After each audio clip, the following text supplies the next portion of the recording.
حسن کو چاند جوانی کو کمر کہتے ہیں، ان کی صورت نظر آئے تو غزل کہتے ہیں، ان کی صورت نظر آئے تو غزل کہتے ہیں۔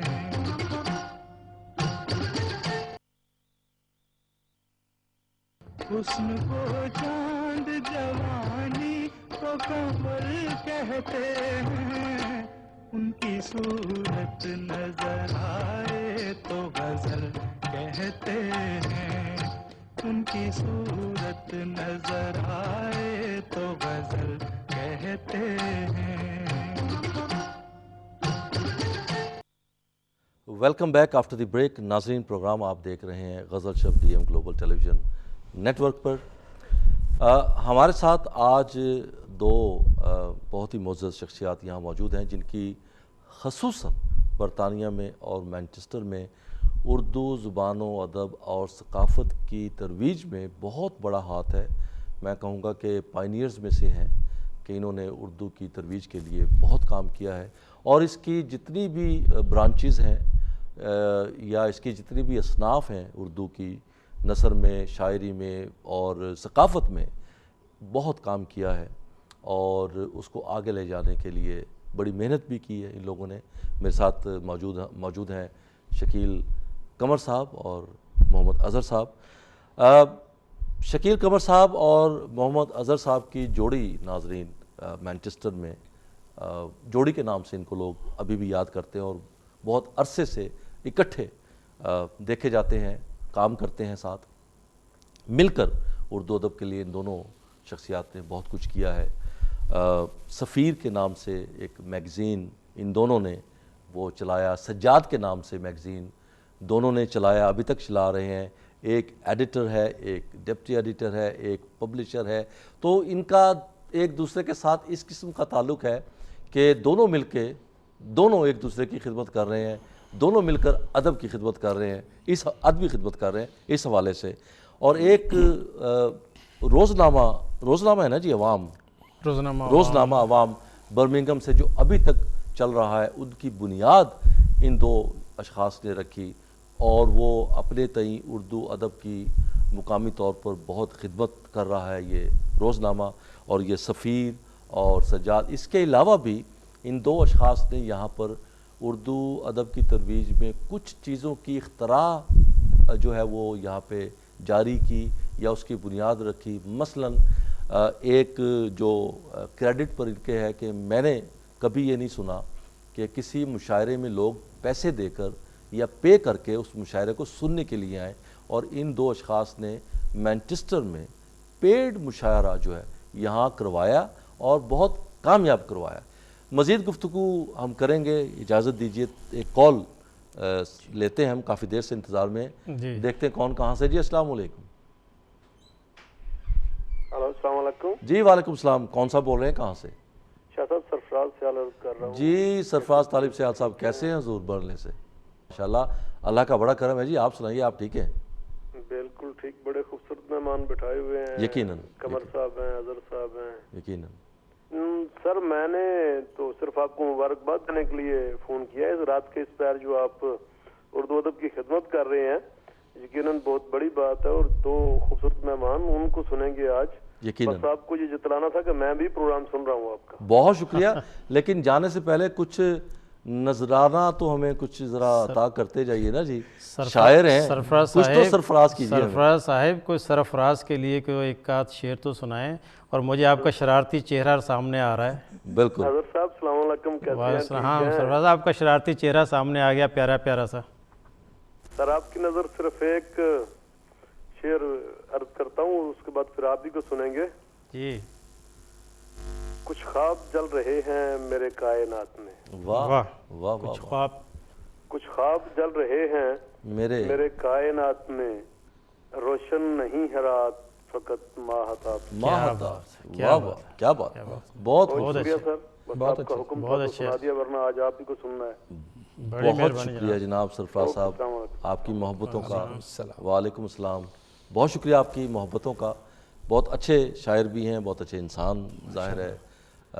سرفراز صاحب پنجابی کہتے ہیں بیبے بندے نے, بیبے بندے نے, اور دوویں بھرا بیبے نے. دوویں بھرا بیبے نے. تو بالکل صحیح بات ہے. ਇਹਨਾਂ ਨੂੰ ਬਲਕਿ ਮੈਂ ਪਿਆਰ ਨਾਲ ਕਹਿੰਦਾ ਹੁੰਦਾ کہ شرارتی چہرے والے نے, واہ. مسکراندی اکھاں والے. اور ضمیر صاحب ان کے بھائی بھی ہیں بڑے اور بہت اچھے شاعر ہیں, بہت خوبصورت شاعر ہیں. بلکہ جی میں تو ان کو اساتذہ میں شامل کرتا ہوں. وہ عروض کے ماہر ہیں, میں نے جہاں تک ان کو سنا ہے, اسی لیے میں ان کو اساتذہ میں شامل کرتا بالکل بہت خوبصورت شاعر ہیں. ہمارے ساتھ ایک اور کالر ہیں, اجازت دیجیے تو لگے ہاتھوں یہ بھی کال لے لیں. السلام علیکم جی. السلام علیکم. وعلیکم السلام شکیل صاحب. شاہ صاحب کیسے ہیں آپ؟ الحمدللہ, آپ کیسے ہیں جناب؟ اللہ کی مہربانی, شکر ہے. جی کچھ فرمائیے. آواز بہت کم آتی ہے آپ کی شاہ صاحب. اچھا میری آواز آپ کو کم آتی ہے؟ تو پہلے تو پورے ڈی ایم کے اسٹاف کو میرے تو السلام علیکم. بہت شکریہ. وعلیکم ہمارے السلام. مہمان آئے اظہر صاحب جی اور شکیل صاحب. جی تو میں شکیل بول رہا ہوں برلے سے. جی تو ایک غزل لایا ہوں میں, یہ ناز فین ناز ہیں ان کی ہے. جی جی. شرح غم حیات کا امکان نہ ہو سکا, واہ. آنسو حدیث درد کا عنوان نہ ہو سکا. واہ واہ. شکریہ. ان کی نوازشات تو کچھ کم نہ تھی مگر ہم سے علاج تنگی دامانہ. واہ بہت خوبصورت. استادانہ شعر. انسان نے چاند پر بھی کمندیں تو ڈال دی. واہ. انسان نے چاند پر بھی کمندیں تو ڈال دی. انسان پھر بھی دوستو انسان نہ ہو سکا. آہا کیا کہنے, کیا کہنے. افسوس تو یہی ہے کہ انسان ہے وہ کہاں, انسان کے درد ہی کا جو درمان ہو سکا. خوب. شکریہ. ساحل سے ہم کنار ہوا بھی تو کیا ہوا, وہ شخص جو کہ خوگرے طوفان نہ ہو سکا. بہت خوب.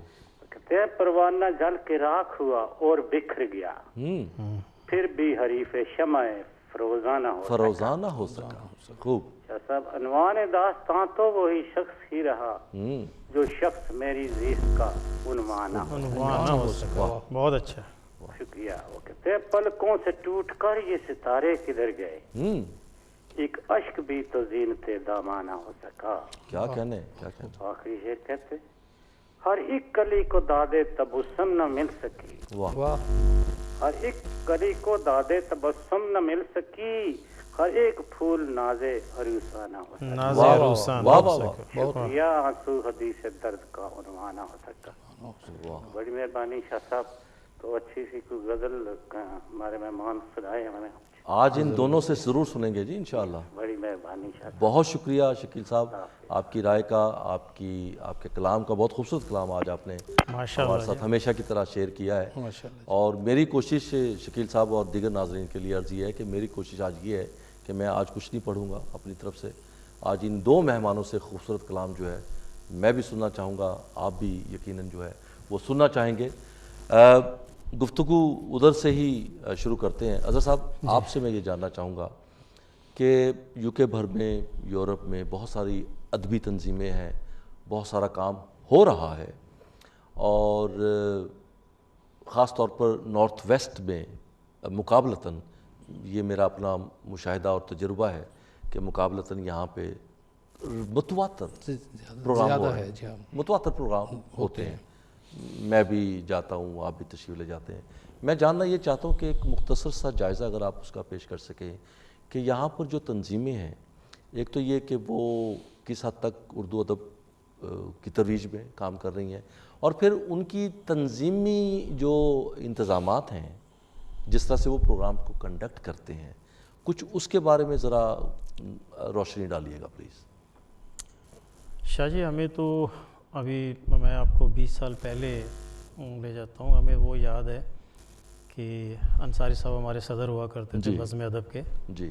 ہم ان کا نام اس لیے لیتے ہیں بار بار اور عزت کے ساتھ, انہوں نے صحیح معنوں میں اردو ادب کے لیے اور شاعری کے لیے بہت کام کیا. جی. ان کے ہاں ایسا ہوتا تھا کہ جیسے ایک عید آ گئی ہے, عید کا سما ہوتا تھا. اچھا. یعنی مشاعرہ کم ہوتا تھا, عید کا سما ہوتا, اور اس کے لیے ایک ہفتہ پہلے تیاری ہوا کرتی تھی. اس کے لیے باقاعدہ شاعروں کے لیے رہنے کا اور یہ اور وہ, یعنی ہر قسم کی ایسے تیاری ہوتی تھی کہ بندہ یہ سمجھتا کہ عید آ رہی ہے اور عید کے لیے تیاریاں ہو رہی ہیں. اور وہ بڑا زبردست ہوتا تھا.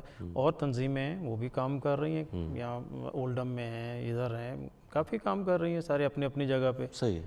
کچھ بلکہ ڈاکٹر حضرات بھی اس میں وہ بھی کود پڑے ہیں ادب کی ترویج کے لیے. تو ہمیں تو خوشی ہے کہ چلیں, وہ اچھی بات ہے, اور بلکہ ان کا شوق بھی ہے اور وہ پڑھے لکھے ہیں. صحیح بات ہے. تو کام تو کافی ہو رہا ہے, اور اس پہ جو ہے نا لوگ دلچسپی بھی لیتے ہیں. صحیح بات ہے. ایک زمانہ تھا کہ جب صرف جو ہے نا لوگ صرف پڑھنے والے سنتے تھے, لیکن اب جو ہے نا باقاعدہ اس پہ کام ہوتا ہے. اچھا, اس میں سننے والوں کی گرومنگ میرا ایک ہمیشہ سے ایک دلچسپی کا باعث رہا ہے, اس پہ میں بات کرنا چاہوں گا, لیکن اجازت دیجیے کال ساتھ ساتھ لیتے ہیں. السلام علیکم جی. جی وعلیکم السلام سر. کون صاحب بول رہے ہیں, کہاں سے جی؟ راغب راجہ کر رہا ہوں جی, پیٹر برا. جی کیا حال ہے جناب, کیسے ہیں آپ؟ الحمدللہ ٹھیک ہیں, آپ سنائیں سر کیسے ہیں؟ الحمدللہ, اللہ کا بڑا کرم ہے. فرمائیے. آج آپ کے ساتھ ہمارے بہت محترم جناب اظہر صاحب گلاسکو سے موجود ہیں. ویر جی بول رہے ہیں. ہاں جی بالکل, ویر جی بول رہے ہیں. ہاں جی, میں نے کہا چلے میں بھی سلام کر لوں انہیں. بہت شکریہ جناب آپ کا. ہمارے ویر جی ہمیشہ جو ہے نا یہ بہت ماشاءاللہ جو ہے نا بہت ایکٹیو ہے. صحیح بات ہے. اور میں سمجھتا ہوں کہ 24 آور ایکٹیو ہے. اچھا واہ. یعنی شاعری میں پھر ان سے پوچھیں گے کہ سوتے کب؟ یہ سوتے کب ہیں, یہ ہم خود حیران ہیں. کیوں جی جناب, فرمائیے آپ سوتے کب ہیں؟ نہیں ویر جی ایسی کوئی گل نہیں, تانوں دیکھ کے اسی بھی جاگتے رہنے ہیں. واہ فل بدی.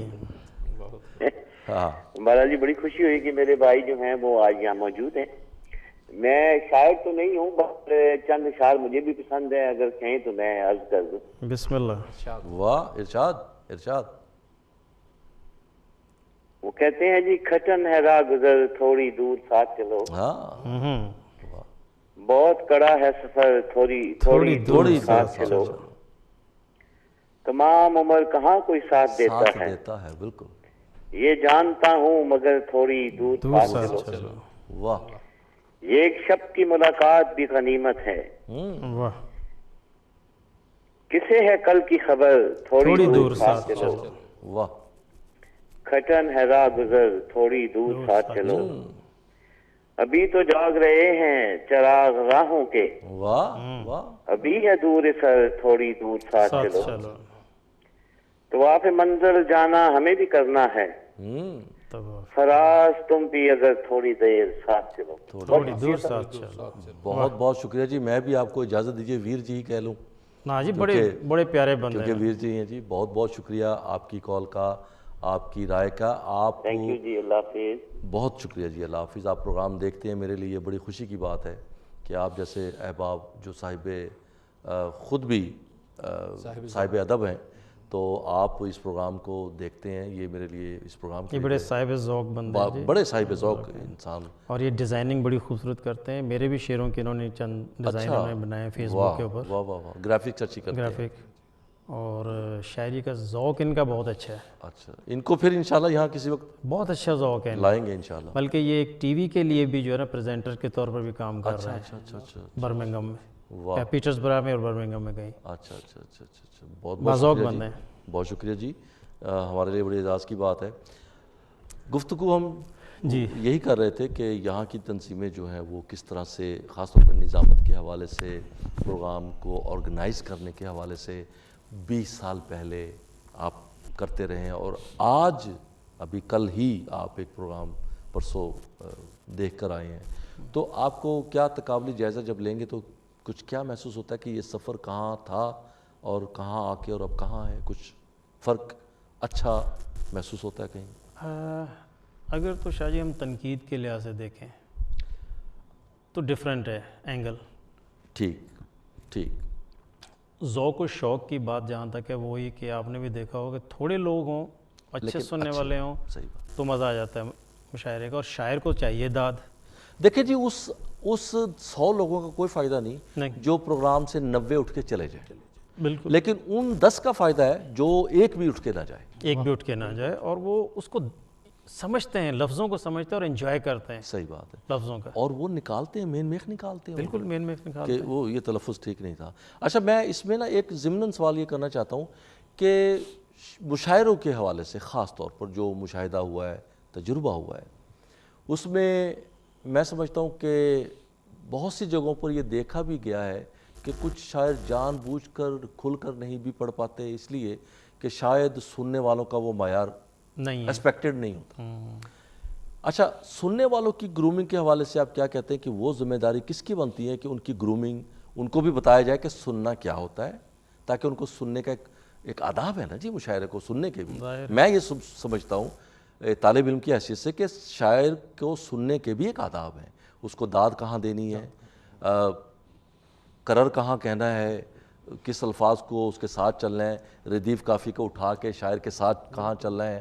تو اس میں اگر کچھ تھوڑی سی میری رہنمائی کریں کہ بہت خوبصورت بات کی ہے شاہ جی آپ نے، لیکن اس کو ہم کچھ نہیں کر سکتے کیونکہ عوام جب آتی ہے نا سننے کے لیے اس میں ہر قسم کے لوگ ہوتے ہیں۔ آپ کسی کو باؤنڈ نہیں کر سکتے کہ آپ نے ایسے آداب کہنا ہے اور ایسے اس پہ داد دینی ہے، تو شاعر کو ایکسپیکٹ کرنا چاہیے، ایکسپیکٹڈ اینڈ ایکسیپٹڈ۔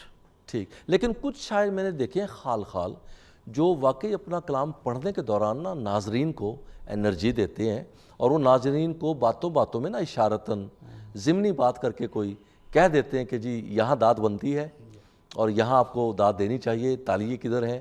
تو میں سمجھتا ہوں وہ لوگ خاص طور پر گرومنگ میں بڑا اہم کردار ادا شاہ جی دیکھیں بعض شعراء پہ بھی یہ ذمہ داری آتی ہے، یہی میں کہنے والا وہی بالکل ان پہ بھی ذمہ داری آتی ہے کہ وہ انداز اپنا ٹھیک کریں پڑھنے کا۔ اب کیا ہوتا ہے کئی آتے ہیں لوگ وہ غزل کو نظم کی صورت میں پڑھتے ہیں اور نظم کو غزل کی صورت میں پڑھنے کی کوشش کرتے ہیں۔ اب ریسنٹلی مشاعرے میں آپ بھی وہاں موجود تھے، تو اب میں کسی کا ڈائریکٹ نام نہیں لیتا، تو وہ انہوں نے بھی ایسے ہی کہ بھی ایک غزل نما نظم اور نظم نما غزل کو جو ہے نا پیش کرنے کی کوشش کی، اسی آڑ میں کہ بھئی آزاد ہے اور ہمیں جو ہے نا آپ جیسے سمجھ لیں۔ اچھا شکیل صاحب، اب میں بڑا محتاط ہوں کہ یہ لفظ استعمال کر رہا ہوں کیونکہ پتہ نہیں یہ اس کو کس طرح سے کہنا چاہیے کہ ایک شاعر تو شاعر ہی ہوتا ہے، لیکن ایک اصطلاح یہ بھی ہے کہ اچھا شاعر۔ تو میں یہ سوچتا ہوں کہ جب ہم کسی کو اچھا شاعر کہتے ہیں تو پھر کوئی برا شاعر بھی ہے؟ برا تو مجھے تو کوئی نہیں لگتا، شاعر بہرحال شاعر ہے، لیکن میں ویسے یہ سوال اچھا ہے شاہ جی جو بھی ہے مستند شاعر کہہ سکتا ہوں کہ ایک مستند شاعر ہونے کے لیے کیا ضروری ہے کہ وہ صاحب کتاب ہو، یا کیا صاحب کتاب یا کتاب کے علاوہ بھی ایک مستند شاعر ہو سکتا ہے؟ جی شاہ صاحب، میں آپ کی بات کو یہاں سے شروع کرتا ہوں کہ کتاب کا معاملہ یہاں جب سے برطانیہ میں ہم آئے ہیں تھوڑا سا مختلف ہو گیا۔ بے شمار لوگوں نے کتابیں چھپوائی ہیں اور اچھی بات ہے، لوگ چھپوا رہے ہیں، ہم انہیں انکرج کرتے ہیں، مطلب اس سے ہمیں کوئی اختلاف نہیں، لیکن میرا ذاتی خیال یہ ہے کہ ایسی جگہ پہ کتابیں، ایسی مقام پہ کتابیں چھاپی جا رہی ہیں جو ابھی تک نہیں چھاپنی چاہیے تھی، یعنی ایک شاعر کی حیثیت سے میں کہہ رہا ہوں، معیار کے حساب سے کہہ لیں، یا کتاب کا ایک مقام ہوتا ہے کہ وہ کب آنی چاہیے۔ جہاں تک شعراء کا تعلق ہے، بڑے اچھے شاعر ہیں یہاں پر، بے شک کہ جتنا اچھا شاعر ہوتا ہے پھر وہ اتنا پبلک نہیں ہوتا، وہ تھوڑا تھوڑا کنارہ کشی کر لیتا ہے، گوشہ نشین ہو جاتا ہے، ایسے بھی لوگ ہیں۔ بالکل آپ کی طرح کی نشانی ہے، ایگزیکٹلی، بالکل صحیح بات۔ میں اپنے آپ کو کسی قابل نہیں سمجھتا، تو مجھے پتہ ہے کہ مجھ سے اچھے لوگ ہیں۔ اس کا بھی فیصلہ آپ نہیں کر سکتے کہ آپ کس قابل ہیں، اس کا فیصلہ وہ لوگ کریں گے جو آپ کو سنتے ہیں۔ شاہ جی میں گلہ کر رہا ہوں آپ کے سامنے، انہوں نے مجھے بھی اپنا کتاب لکھنے سے روک دیا ہے، کہتے جس دن تم نے دیوان چھاپا سمجھو تم مر گئے۔ میں نے اس دن سے جو ہے نا فیصلہ کر لیا کہ جب تک یہ نہیں کہیں گے میں دیوان جو ہے نا، حالانکہ میرے پاس مواد کافی پڑا ہوا ہے، لیکن وہ ویسے واقعی ایسی شخصیت اگر کچھ کہتی ہے تو اس میں بھی کچھ نہ کچھ سبق ہوگا۔ وہ مجھے ایک بالکل وہ مجھے ایک یاد آتا ہے کہ ہم مشاعروں میں سنتے ہیں کئی لوگوں کو، اور مشین گنیں بھی ہیں کئی شاعروں کی، اور اس میں یہ ہوتا ہے کہ مجھے ایک اپنا شعر یاد آ رہا ہے اس پہ کہ وہ لوگ تو دیوان پہ دیوان لکھے جاتے ہیں، لوگ تو دیوان پہ دیوان لکھے جاتے ہیں، اور ایک ہم ہیں سوچتے ہیں کہ غزل لکھیں گے۔ کیا بات، ہمارا یہ حساب ہے۔ کیا بات ہے۔ اچھا، میں چونکہ آپ سے کلام دو اشخاص سے میں نے سننا ہے، آپ اپنا کلام تیار کیجیے آپ بھی، لیکن ایک سوال دونوں سے مشترکہ، وہ یہی ہے کتاب کے حوالے سے، یہ ہے ماضی میں ہم نے یہ دیکھا ہے کہ بہت بڑے بڑے شعراء کرام ان کی اپنی زندگی میں ایک بھی کتاب، پہلی کتاب تک نہ آ سکی۔ جان ایلیا ہے، ہاں جی، ان کی مثال ہمارے سامنے موجود ہے، اور بھی بہت سارے ایسے شعراء کرام ہیں۔ لیکن یہاں پر ایک جدید، جو میرے ذہن میں ایک جدید ایک سوچ آئی ہے اس حوالے سے. میں اب یہ سمجھتا ہوں اور اس کا تجربہ ہے مجھے بیک گراؤنڈ میں کہ اگر آپ کے پاس اتنا مواد جمع ہو چکا ہے نا, میں سمجھتا ہوں نئے لکھنے والوں کے لیے کہ وہ کسی کو اس کو دکھا کے تو اس کو واقعی کتاب کی صورت میں لے آئیں, اس کا ایک فائدہ ہے, محفوظ ہو جائے گا. بالکل یہ میں سمجھتا ہوں, ورنہ یہ میرا ذاتی تجربہ ہے کہ آپ کا کلام کہیں اور چلا جاتا ہے. مجھے اگر اجازت تو 2 منٹ کے. ارشاد. ایک ہادی مچھلی شہری انڈیا میں شاعر تھے, جی جی, ان کے کئی دیوان ہیں جی, 2 دیوان تو میں نے دیکھے ہیں, اور ہر دیوان میں 600 غزلیں ہیں, اور ایک بھی مصرع ٹھیک آپ نہیں کہہ سکتے کہ آپ کے دل و دماغ پہ وہ جو ہے نا اثر کر رہا ہے. اچھا, آئی ایم سوری ٹو سے, نہیں صحیح ہے. ہادی مچھلی شہری بڑا اسی پر نام ہے ان کا کہ بھئی ان کی اتنے ہزاروں غزلیں ہیں, لیکن ایک بھی اس میں آپ غزل کا شعر نہیں چن سکتے. تو بقول میرے اپنے بڑے بھائی کے بڑے باذوق ہیں, وہ کہتے ہیں کہ اظہر غالب کا چھوٹا سا دیوان ہے لیکن ایک ایک لفظ دل میں اترتا ہے. لیکن ایک لفظ دل میں لوگ کتنے دیوان, کئی دیوان ان کے ہیں, 10 دیوان ہیں, 8 دیوان ہیں. میں حیران ہوتا ہوں. اچھی شاعری کی پہچان تو پھر یہ. اور مزے کی بات یہ نہیں, اچھی شاعری کے علاوہ مزے کی بات یہ کہ 2 4 دیوان ہیں, لیکن وہ غزل اور شعر ایک ہی سناتے ہیں 20 مشاعروں میں. اب اس پہ جو ہے نا روشنی شکیل صاحب شاید ڈالیں گے اس پہ. اس میں مجھے آپ سے بھی جاننا چاہوں, لیکن میں یہ بتلانا چاہتا ہوں, مجھے کسی نے یہ ایک بات لمحہ فکریہ تھی اور بڑی سوچ, ہم پازیٹیو اور نیگیٹو دونوں ہیں. انہوں نے کہا کہ جی آپ کوئی بھی آج کے دور میں, کیونکہ سوشل میڈیا اتنا عام ہے اور ہر بندے کی دسترس میں ہے, آپ کا کلام ہر بندے کی دسترس میں ہے. انہوں نے یہ کہا کہ آپ کوئی نیا کلام اس وقت تک نہ پڑھیں جب تک آپ اس نئے کلام کو کہیں محفوظ نہ کر لیں. تو اس ضمن میں لوگ اسی لیے بار بار جو ہے نا, اور کچھ لوگوں کے پاس ہوتا بھی تھوڑا سا ہی ہے, اس کے علاوہ کچھ اور ہوتا بھی نہیں ہے, یہ بھی ہے. بلکہ میں تو کہتا ہوں کہ شاعروں کو اب نئی جدت کرنی چاہیے, کتابوں کے علاوہ CD یا DVD جو ہے نا وہ نکالنے چاہیے. یہ تو کام کئی سال پہلے وسیع شاہ کا سارا کلام CD اور DVD سیریز پہ ہے, اور بھی بہت سارے شاعر ادھر جا رہے ہیں, اور کچھ تھوڑی بہت اگر میں بھی کہیں کچھ لکھوں گا تھوڑا بہت تو میں سوچتا ہوں شاید میں بھی ادھر ہی محفوظ کروں گا. محفوظ بھی ہو جاتا ہے اور لوگ اسے محظوظ بھی ہوتے ہیں. میں عرض کرنا چاہتا ہوں اس سلسلے میں کہ شاعری کوئی نئی چیز نہیں ہے, 200-300 سال سے مطلب یہ چل رہا ہے سلسلہ, 12ویں صدی سے چل رہا ہے. جی ظاہر ہے جو مستند انداز میں جو کتابیں آئیں, جیسے آپ نے غالب کا ذکر کیا, بلکہ بڑی عجیب بات ہے, شاید آپ نے سنا ہو کہ غالب کا کچھ کلام اب سامنے آیا ہے. بالکل صحیح ہے. حالانکہ ان کا 60-70 غزلیں ان کی تھیں جو پہلے سے چھپی ہوئی ہیں ایک کلام میں, لیکن ان کا کچھ اور کلام جو غیر مطبوعہ تھا اب سامنے آ گیا. تو وہ اب جب شامل ہو جائے گا میرے خیال 200-300 غزلیں بن جائیں گی. بالکل صحیح ہے. تو ہم لوگوں کے لیے بہت بڑا اثاثہ ہے وہ. تو کتاب جب آنے کا وقت ہوتا ہے نا, وہ ایک خاص وقت ہوتا ہے. تو اس طرح تو آپ کتابیں چھاپ کے لگاتے جائیں. برطانیہ میں شاید آپ کو علم ہو کہ اس وقت 200 سے زیادہ کتابیں منظوم جو ہے وہ چھپ رہی ہیں, لیکن آپ ان میں سے کسی 1 یا 2 یا 3 کتابوں کو ہی کتاب کہہ سکتے ہیں. صحیح بات. اب اس طرح کی کتابیں چھاپنے سے آپ اردو ادب پر کوئی احسان نہیں کر رہے, کوئی اس کا فائدہ نہیں ہو رہا, جبکہ کتاب کی ایک بیک گراؤنڈ ہے, یا تاریخ میں انڈیا پاکستان میں جو بھی کتابیں چھپی ہیں تو ان کا ایک مقام ہے. تو میں صرف اس لیے کہتا ہوں کہ آپ بغیر دیکھے سوچے سمجھے کتاب چھاپ دیں تو اس کا فائدہ کوئی نہیں ہوگا. کم از کم کتاب اس وقت آنی چاہیے. آپ نے بہت اچھی بات کی کہ وہ اس کی کتاب چھاپنے سے کلام محفوظ ہو جاتا ہے, وہ بھی اچھی بات ہے, لیکن یہ تو جب تک شاعر زندہ ہے اس کی اپنی ذمہ داری ہے کہ اپنے کلام کو محفوظ رکھے. اور بے شمار شعراء کا کلام, یہ میں نے اس لیے بات کی تھی کہ یہاں پہ بہت سارے, میں خود بھی زخمیدہ ہوں اس سلسلے میں, بہت سارے شعراء کو ہم نے یہ دیکھا ہے کہ انہوں نے کسی کو کلام کتاب چھپوانے کے لیے دیا, ان کی وہ کتاب نہ چھپ سکی, کچھ سالوں کے بعد وہی کلام کسی اور شاعر کے نام سے چھپا ہوا ملا. یہ ظلم تو بہت. انجم خیالی صاحب بیڈ فورڈ والے, ان کے ساتھ یہ ہوا, ایسا ہی ہوا کہ انہوں نے پبلشر کو دیا, ان پبلشر نے اپنے نام سے وہ کتاب چھاپ لی اور ان کو پتہ بھی نہیں تھا. یہ شاعری میں سرقہ چلتا ہے, کرتے ہیں لوگ, لیکن یہ غلط بات ہے. لیکن شاہ صاحب اس میں ایک بڑا ہی چھوٹا سا نسخہ ہے کہ وہ ایک آپ نے مصرع سنا ہوگا کہ جس دیے میں جان ہوگی ایسے ہے نا, وہ دیا رہ جائے گا, وہ دیا رہ جائے گا. تو یہ بے شمار لوگ کتابیں چھاپ دیتے ہیں یا شاعری کرتے ہیں, یہ اس سے کوئی فرق نہیں پڑتا. اگر آپ کی شاعری مضبوط ہے اور آپ کی شاعری کے اندر جان ہے تو وہ خود ہی اپنا مقام پیدا کر لے گی. نہ تو کتاب چھاپنے سے مقام بنتا ہے, نہ مشاعرے پڑھنے سے بنتا ہے. پہلے آپ نے ذکر کیا مشاعرے کا, تو میں تھوڑا سا اس بارے میں عرض کر دوں کہ واقعی مشاعرہ جو ہے ایک اسکول ہے, ایک یونیورسٹی ہے, ایک تربیت گاہ ہے. مشاعرے کے اندر جو پراپر شعراء ہیں, پرانے شعراء ہیں, جب وہ پڑھتے ہیں تو ان کا ایک انداز ہوتا ہے. ان کو پتہ ہے کہ داد بھی کیسے لینی ہے اور ادائیگی کیسے کرنی ہے, شعر کی ادائیگی اور شعر کے اندر وقفہ کہاں ہے. اچھا, ہمارے جو نئے شعراء ہیں انہیں نہیں پتہ چلتا ان باتوں کا, تو اسی لیے ہم جب مشاعرے کرواتے ہیں تو اس میں کچھ بچے ہوتے ہیں, کچھ نئے لکھنے والے ہوتے ہیں اور کچھ سینئر شعراء ہوتے ہیں. تو وہ سینئر شعراء سے ہم سیکھتے ہیں.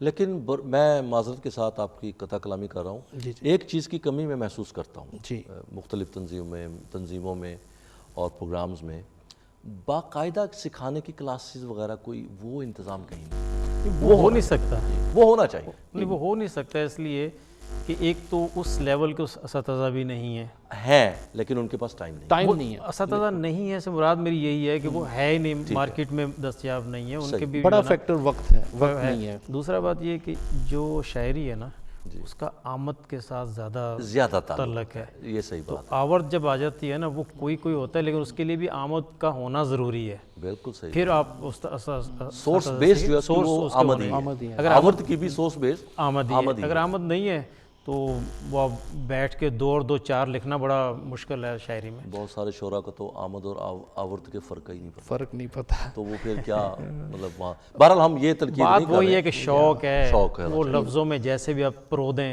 اپنے حساب سے, وہ کوئی ہار چھوٹا بن جاتا ہے, کوئی بڑا بن جاتا ہے. صحیح. جیسے ساری گفتگو کا لب لباب یہ ہے کہ جتنا کام ہو رہا ہے برطانیہ میں اردو ادب کے سلسلے میں, اور اس میں مین تو شاعری ہے اور اس کے علاوہ افسانہ نگاری, ناول نگاری, یہ سب چھوٹی چھوٹی چیزیں ہو رہی ہیں. آزاد نظم تو شاعری کا حصہ ہے. آزاد نظم آسان ہو گئی ہے عام جو ہے نا ان کے لیے بھی, اور جو نئے آنے والے ہیں ان کے لیے بھی تھوڑا سا آسان ہو گئی ہے. لیکن پھر بھی شعر کہنے والے غزل کی طرف ضرور لوٹتے ہیں. نہیں, غزل کہے بغیر شاعر نہیں مکمل نہیں ہو سکتا. شاعری میں ہے ہی مین چیز تو غزل ہی ہے. خوبصورتی تو شاعری کی غزل ہی ہے. اب آزاد میں بھی اب کچھ آزاد نظم ہے, کچھ نثری نظمیں بھی ہیں. اب اس کے بعد اللہ جانے کیا ہوگا. نہیں جی, اب نثری نظم کے بعد بھی کچھ شاید نہیں. اصناف شاعری جو ہیں, اصناف سخن اور چیز, لیکن اصناف شاعری میں بہت ساری چیزیں وقت کے ساتھ ساتھ ان بھی ہوتی ہیں, آؤٹ بھی ہوتی ہیں. اب ہمارے ہاں دیکھیں ایک وقت تھا جب یک مصرع, 2 مصرع, سہ مصرع, چو مصرع بڑا مشہور ہوا ہے. سہ مصرع ہوا کرتا تھا. حمایت علی شاعر نے شروع کیا ہے اس بات کو. اچھا, اب مجھے اس کا بڑا شوق تھا, لیکن آج ہماری اردو شاعری میں سہ مصرع تقریباً ناپید ہو چکا ہے. اس کو جاپان والوں نے اس کو ہائیکو وہ کہتے ہیں, وہاں وہ سب سے زیادہ پاپولر صنف شاعری ہے ہائیکو. وہاں سب شاعر جو ہیں وہ, جیسے ہم سب شاعر اردو فارسی کے غزل ضرور کہتے ہیں, وہاں ہائیکو شاعری کی بنیاد ہے. اور اسی طرح چو مصرع, اب چو مصرع بہت سارے لوگوں کے لیے چو مصرع جو ہے شاید 4 پاؤں والا کوئی جانور ہو, تو قطع ہے, ربائی ہے, لائنیں سب کی 4 ہیں, دوہے ہیں, اس میں بہت ساری چیزیں. آپ گاؤں میں نکل جائیں, یقین کریں وہاں پر بڑی اچھی چیزیں, نئی چیزیں ملتی ہیں. اور ایک سے ایک وہاں پر ان کو کون پڑھاتا ہے, ایک سے ایک شاعر اور ایک سے ایک ان کا استاد قسم کے شاعر بیٹھے ہوئے ہیں. بالکل صحیح بات. وہ آمد کا جو ہے نا آمد کا سلسلہ. اور میں نے تو ذاتی طور پر, یقین کیجئے, میں نے ذاتی طور پر ایسے شاعر, بہترین شاعر دیکھے ہیں جنہوں نے اسکول کا منہ تک نہیں دیکھا. ہوتا ہے بالکل. حفیظ جلندری, میاں محمد بخش جیلمی, حفیظ جلندری 7 جماعتیں بھاگے ہوئے ہیں. 7 جماعتیں بالکل. اور قومی شاعر ہیں ہمارے, وہ اللہ کی دین ہے, اللہ کی دین ہے. لیکن جو لوگ محنت کرتے ہیں ان کا بھی اپنا مقام ہے, اور وہ لوگ کام کرتے ہیں, بہت اچھا کام کرتے ہیں. لیکن میں آن دا ہول مطلب برطانیہ میں مطمئن ہوں بہت, اور یہاں جس رفتار سے کام ہو رہا ہے, یہاں اچھے شاعر پیدا ہو رہے ہیں. تو جہاں تک آپ نے ذکر کیا کہ غزل کا, ظاہر ہے اصناف ادب میں سب سے بڑی غزل ہے, بلکہ پورے اردو ادب کو غزل نے زندہ رکھا ہوا ہے. حالانکہ ناول نگاری بھی ہے اور بہت کام ہو رہا ہے. نثر میں اگر لکھنے کی حد تک دیکھا جائے تو نثر زیادہ لکھی ہوئی گئی ہے, زیادہ لکھی گئی نثر, لیکن پاپولیرٹی وہ غزل کی. لیکن شاعری کو اگر زندہ رکھا ہے تو غزل نے زندہ رکھا ہے. ٹھیک ہے, ساری اصناف لکھی گئی ہیں, سٹارٹ ہی اصل میں سٹارٹ ہی جو ہے نا شاعری کا غزل ہی سے شروع ہوتا ہے. اگر آپ اس کو دیکھ لیں دکنی عروج میں اور اس زمانے میں اس کو غزل سے جو ہے نا, اور خاص طور پہ اردو غزل.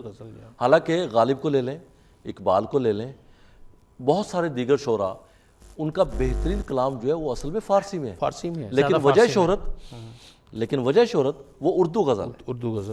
سر اس کی ایک اور بھی وجہ ہے جی شاہ جی کہ ہم فارسی کی طرف جو ہے نا ہمارا وہ توجہ نہیں رہی, وہ ان لوگوں کی ہوتی تھی اس زمانے میں. اب وہ فارسی جو ہے نا, چونکہ اردو اتنی وہ ہو چکی ہے, پھیل چکی ہے, اور اس میں اتنا ذخیرہ آ چکا ہے کہ اب فارسی عربی دوسری طرف صنف جو ہے نا وہ اس طرف لوگوں کا ذہن نہیں جاتا, اردو ہی کافی ہے کہنے کے لیے. وقت کے ساتھ ساتھ زبانوں کی ترویج ہوتی ہے, اب اردو کی ترویج ایسی ہو گئی ہے کہ اب میں تو ذاتی طور پہ یہ سوچتا ہوں, بلکہ ایک دو دوستوں کو میں نے کہا بھی ہے, میں نے کہا کہ عربی سے جب شاعری فارسی میں آتی ہے تو قافیے کے ساتھ ردیف کا اضافہ ہوتا ہے. اب اردو میں ہے تو اس کے ساتھ کسی اور چیز کا اضافہ ہونا چاہیے. قافیہ ہے, ردیف ہے, کوئی ایک اور مستقل لفظ ایسا تیسرا بھی سامنے آئے, کوئی ترویج کوئی ایسی آئے کہ وہ بھی غزل کا مستقل حصہ بن جائے. بالکل نئے تجربے ہو رہے ہیں, لوگ نئے ایسے رکے ہوئے ہیں وہی روزگار کے سلسلے میں نا, کچھ رکے ہوئے ہیں, کچھ کر بھی رہے ہیں تجربے, لیکن ابھی تو غزل ہی اتنی مزیدار ہے کہ اصل میں یہ سمجھتا ہوں لوگ تجربہ کرتے ہوئے ڈرتے ہیں. اصل بات ہے بھی یہ بات یہی ہے کہ کوئی ہمیں کچھ الزام نہ دے دے. لوگوں کے پاس اتنا وقت نہیں ہے کہ وہ تجربات. شاعری میں ہمیشہ تجربے ہوئے ہیں, جتنی آپ شاعری اردو شاعری اٹھا کے دیکھ لیں اس میں باقاعدہ تجربے ہوئے ہیں, اور ہر شاعر کے یہاں آپ دیکھ لیں اس کے یہاں نئے نئے تجربے آپ کو ملتے ہیں اگر باقاعدگی سے آپ پڑھتے رہیں. تو اس طرح یہ آپ کی بات صحیح ہے کہ نئی اختراع بھی ہونی چاہیے, کوئی نئی چیزیں سامنے آنی چاہیے. نیا غالب کیوں نہیں آ سکتا؟ بالکل آ سکتا ہے, بالکل آ سکتا ہے. میں ضروری ہے کہ ہم ایک ہی غالب کو لے کے صدیوں چلتے رہیں؟ 100% میں آپ کے ساتھ ایگری ہوں, آ سکتا ہے, لیکن اساتذہ کو ہم پیچھے چھوڑ نہیں سکتے. جیسے آپ نے پہلے ذکر کیا نا فارسی کا یا عربی کا, اردو شاعری مکمل ہوتی ہی نہیں ہے اردو عربی اور فارسی کے بغیر. بالکل صحیح. اور ابھی کسی استاد سے اگر آپ پوچھیں تو وہ آپ کو یہی کہے گا کہ اگر آپ اردو شاعری میں مشاق ہونا چاہتے ہیں تو آپ عربی اور فارسی بھی سیکھیں. اچھا, آپ نے بھی اردو میں کچھ ترکیبات کی ہیں, کچھ نئے الفاظ بنائے ہیں, ان کا ذکر کریں گے, لیکن ایک چونکہ بریک کا وقت ہے ناظرین, اور بریک کے بعد ہم دونوں شعراء سے اب گفتگو نہیں ہوگی, اب صرف کلام ہوگا. اور ناظرین کہیں مت جائیے گا, بریک کے بعد پھر ملتے ہیں. حسن کو چاند جوانی کو قمر کہتے ہیں, ان کی صورت نظر آئے تو غزل کہتے ہیں, ان کی صورت نظر آئے تو غزل کہتے ہیں.